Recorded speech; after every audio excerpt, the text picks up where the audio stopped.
आज चर्चा करेंगे एक तेजस्वी फ़कीर की। एक फ़कीर बहुत ही विनम्र, सरल और अद्भुत व्यक्ति था। उसकी एक एक अंतर्दृष्टि बहुमूल्य है। उसके एक एक शब्द में इतना अमृत है, उसके एक एक शब्द में इतना सत्य है जिसका कोई हिसाब नहीं है। लेकिन आदमी वह बहुत ही सीधा और सरल था।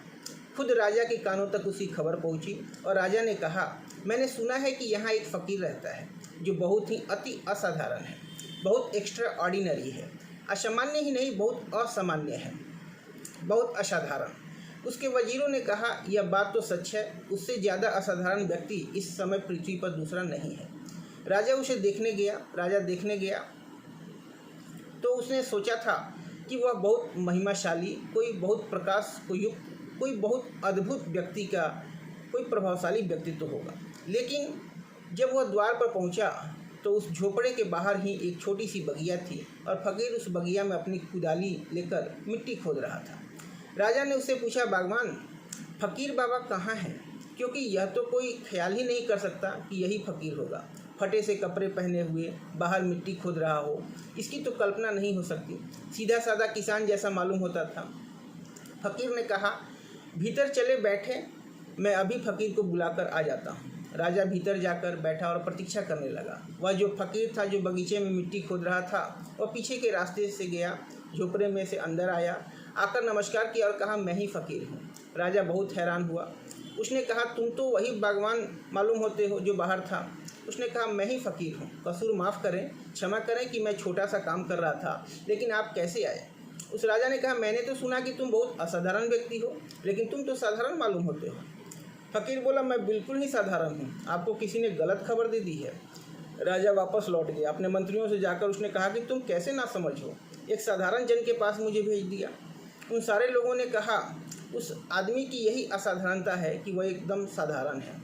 मंत्रियों ने कहा, उस आदमी की यही खूबी है कि वह एक साधारण है।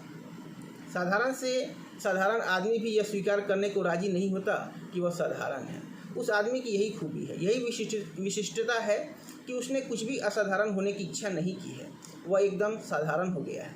राजा दोबारा गया और उसने फ़कीर से पूछा कि तुम्हें यह साधारण होने का ख्याल कैसे पैदा हुआ, तुम साधारण कैसे बने?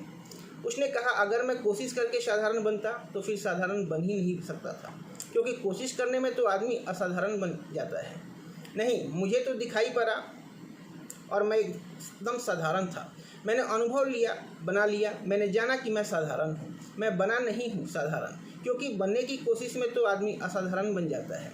मैं बना नहीं, मैंने तो जाना, जीवन को पहचाना।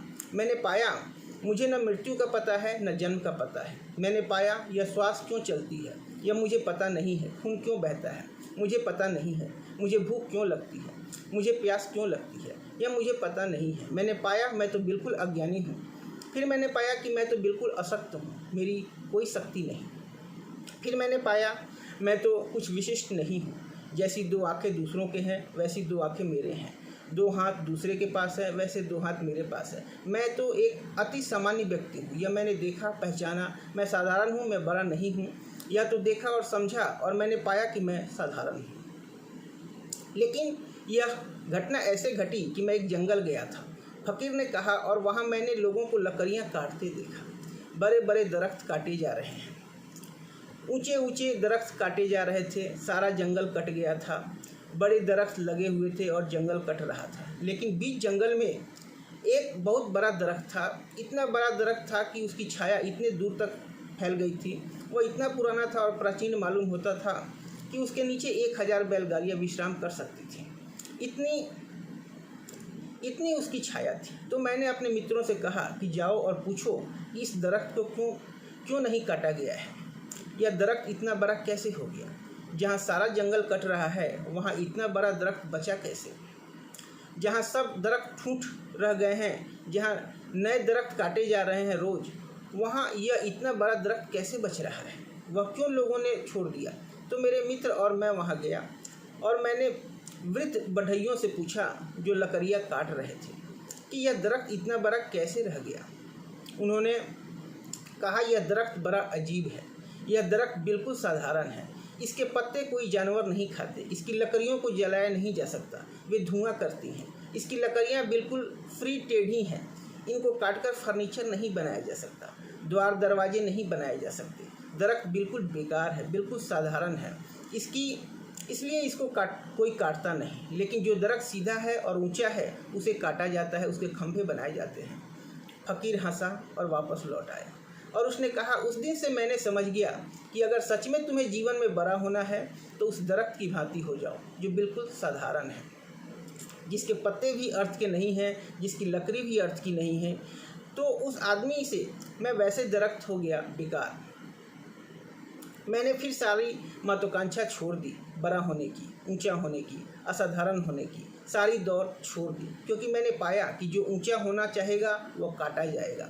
मैंने पाया कि जो बड़ा होना चाहेगा वो काट कर छोटा कर दिया जाएगा। मैंने पाया कि प्रतियोगिता में, प्रतिस्पर्धा में, महत्वाकांक्षा में सिवाय मृत्यु के और कुछ भी नहीं है। और तब मैं अति साधारण जैसा हो गया, न कुछ, चुपचाप वैसे ही बैठा रहा। और जिस दिन मैंने सारी दौड़ छोड़ दी उसी दिन मैंने पाया कि मेरे भीतर कोई अद्भुत चीज़ का जन्म हो गया है। उसी दिन मैंने पाया कि मेरे भीतर परमात्मा के अनुभव की शुरुआत हो गई है।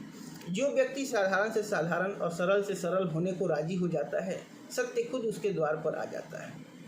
और जो व्यक्ति असाधारण होने की, विशिष्ट होने की, बड़ा होने की, महत्वाकांक्षा होने की, अहंकार तृप्त करने की दौड़ में पड़ जाता है, उसके जीवन में असत्य घना से घना होता जाता है और सत्य से उसके संबंध सदा के लिए क्षीण हो जाते हैं। अंततः उसके पास झूठ का एक ढेर रह जाता है और सत्य की कोई भी किरण नहीं। लेकिन जो सरल हो जाता है, सीधा साधारण सामान्य, उसके जीवन में झूठ की कोई गुंजाइश नहीं रह जाती है। उसके जीवन में सत्य की किरण का जन्म होता है और सारा अंधकार समाप्त हो जाता है। आज इतना ही।